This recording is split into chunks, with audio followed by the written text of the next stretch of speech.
Before I can make the rest of the frame, these aren't actually going to go there. I've got to work out, squeeze everything into quite a narrow depth. So I've got to work out what the boats and the sea are going to look like. This is my first idea for sea, was to do something with moire. Now,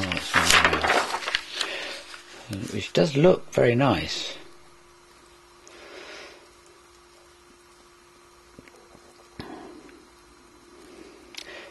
But over a big area you couldn't use flexible stuff like this, and I felt the ink would wear. So Mark II was to try and do the same sort of thing, but with perspex. Well, you can see one problem is, because they're sheets of perspex, it's the reflections I'm getting off the ceiling. Just flip it over and you can see what I'm doing. So it's a chain with an eccentric in each corner, making the one plate move relative to the other. But there's another drawback with this. If I zoom right in,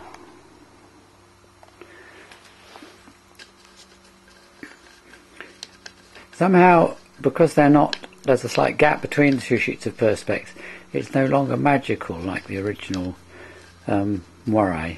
Just looks like two sheets of perspex. So anyway, I wasn't happy with that, so on to Mark III, which looks quite nice, but it's quite awkward to do. If we look at it from the end now, this is how it has to be an awful lot of these spirals, and they take up quite a lot of depth too, because they're three-dimensional, and so I eventually decided that was a bit too much trouble, so I went on to Mark IV.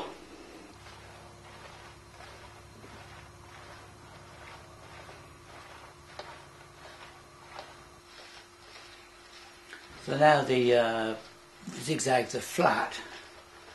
It doesn't really look like very much, but if it's close up and you don't see what's powering it, it still looks quite wave-like.